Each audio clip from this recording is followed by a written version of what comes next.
Hello guys. आज topic को आगे बढ़ाते हैं। बिजनेस प्लान की इम्पोर्टेंस को स्टडी करेंगे।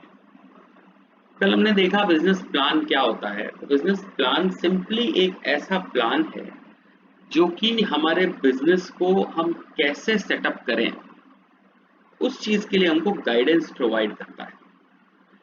सेटअप करने के बाद हमारा बिजनेस किस डायरेक्शन में जाएगा ये भी हम बिजनेस प्लान में लिखेंगे। और फिर जो आने वाली ऑब्स्टिकल्स हैं, बॉटलनेक्स हैं, हम उनको कैसे ओवरकम करेंगे उसके लिए भी हम बिजनेस प्लान बनाएंगे। ठीक है। तो इन सारे इंपॉर्टेंट फैक्टर्स को जब हम स्टडी करते हैं तो कुछ पॉइंट्स हमारे सामने आते हैं। तो बिजनेस प्लान कहाँ काम आता है?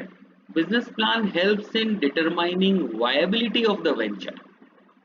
हमारा बिजनेस क्या वाकई इस लायक है कि वो मार्केट के अंदर लॉन्च कर सकते हैं। मान लो हमने कोई ऐसा प्रोडक्ट ले लिया कि वो मार्केट में लॉन्च करने लायक ही नहीं है। जैसे मान लो हम जिस एरिया में रहते हैं यहाँ पर ज़्यादातर बिजनेस पीपल हैं जिनको बिजनेस करने का शौक है और पीढ़ियों से बिजनेस करते आ रहे हैं।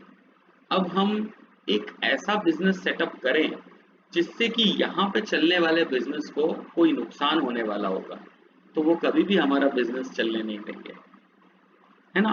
तो इसी तरह से हम ये समझ सकते हैं कि क्या हमारा बिजनेस इस लायक है कि हम इस मार्केट में उसको लॉन्च कर सकते हैं। हम बिजनेस प्लान से ये पता लगाएंगे। बिजनेस प्लान से हमको ये भी पता चलेगा कि हमारे को कौन से रिसोर्सेज चाहिए, हमको लाइसेंसेस चाहिए जो मिल पाएंगे कि नहीं, और वो कौन सी लीगल रिक्वायरमेंट्स है जो कि बिजनेस को कंप्लाई करनी पड़ेगी according to government rules and regulations. तो हमको ये सब चीज़ों का पता लगाना पड़ेगा। रिसेंटली मैं एक वीडियो देख रहा था कि टेनिस रैकेट को कवर करने वाला जो मतलब जो प्लास्टिक कपड़ा जो भी होता है उससे डॉक्टर्स और नर्सेस के लिए पीपीई किट्स बनाए जा रहे हैं जो कि कोविड-19 के अंदर इन नर्सेस और डॉक्टर्स को पहनना ज़रूरी है। उसको बनाने के लिए जिस तरह का मटेरियल यूज़ हो रहा है वो मटेरियल सूटकेस बनाने के काम में आता है या टेनिस रैकेट के कवर्स बनाने के काम में आता है। उनमें बहुत सारे जोड़ भी होते हैं उस पीपीई किट के अंदर। तो एज पर द स्टैंडर्ड्स वो बिल्कुल भी सही नहीं है।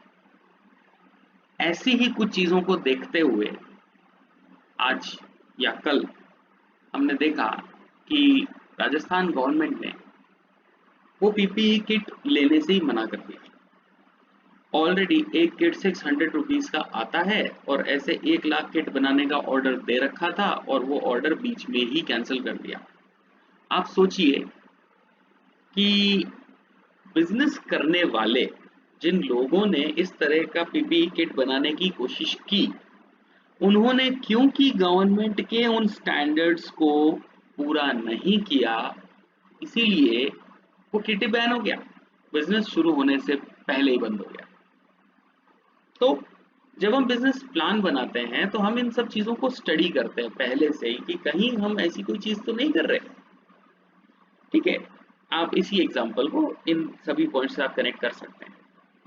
It helps in satisfying the concerns, queries and issues of each group of people interested in the venture. ऐसे बहुत सारे लोग हैं जिनको बहुत सारी चीज़ें करते रहने पड़ती है। जैसे मान लो इस पीपीई किट वाले एग्जांपल ले लें तो सीधी सी बात है, पीपीई किट बनाने में जो मटेरियल चाहिए वो इन्होंने यूज़ किया नहीं। तो इंटरेस्टेड लोग जो थे, जो स्टेक होल्डर्स थे, उन्हें ये चीज़ पसंद नहीं आई तो प्रॉब्लम आई ना। तो अगर पहले से ही इस चीज़ को स्टडी किया जाए तो हम कंसर्न लोगों की क्वेरीज और कंसर्न्स को पहले से ही सॉल्व कर सकते हैं। आई रिमेम्बर जब जीएसटी लॉन्च हुआ तो बहुत सारे बिजनेस पीपल थे जिन लोगों को जीएसटी समझ में ही नहीं आया। बिजनेस बहुत बड़े बड़े हैं लेकिन जीएसटी समझ में नहीं आया। तो इस चक्कर में वो गलतियां कर गए, वो टाइम पे जीएसटी रिटर्न फाइल नहीं कर पाए। लेकिन वहीं पर मैंने एक ऐसा बंदा देखा, हमारे शहर में रहते हैं, मिस्टर विवेक लड्ढा। उन्होंने जीएसटी को जीएसटी लॉन्च होने से पहले से स्टडी किया। उन्होंने जीएसटी के ऊपर सिंप्लीफाइड बुक्स लिखी। नतीजा ये हुआ कि आईसीएआई ने उनकी उस बुक को अप्रूव किया जीएसटी समझने के लिए, और मिस्टर लड्ढा को आईसीएआई में बुला करके सम्मानित भी किया।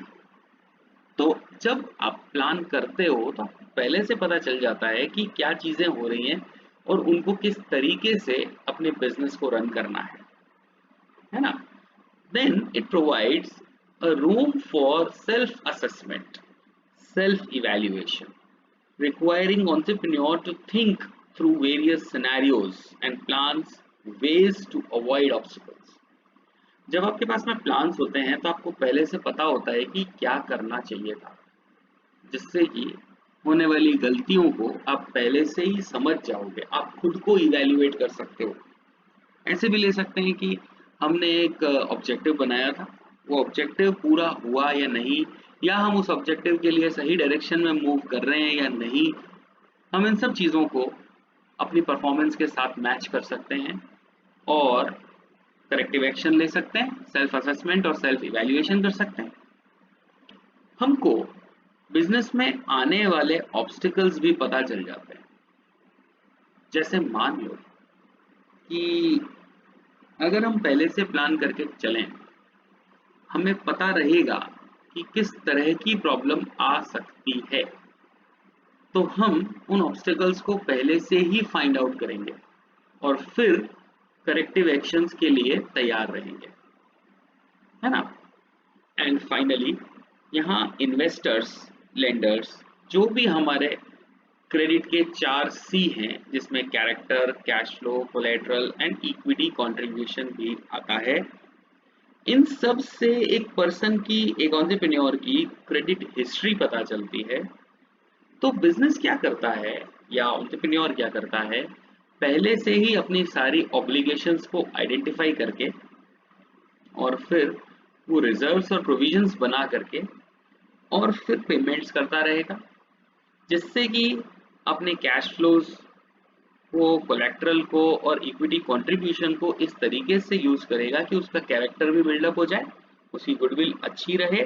तो नतीजा क्या होगा, उसको हमेशा इनफ्लोज मिलते रहेंगे, उसको ज़्यादा से ज़्यादा फंड्स मिलते रहेंगे और अल्टीमेटली वो अपने बिजनेस को स्मूथली रन कर पाएगा, है ना।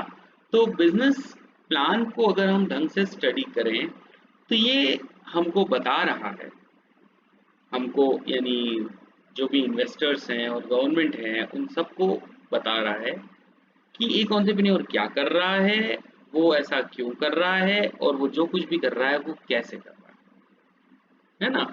तो ये एक बहुत अच्छी बात लिखी हुई है कि writing a good business plan can't guarantee success, but it can go a long way towards reducing the odds of failure. भाई business plan can not guarantee success because it is completely uncertain, what may happen in future can not be predicted. लेकिन अगर आप पहले से तैयार रहो तो आप आने वाले रिस्क के इफेक्ट्स को कम कर सकते हो, है ना, क्योंकि आपको पहले से पता रहेगा कि क्या करना है। And this is how you can always succeed in your business. Thank you.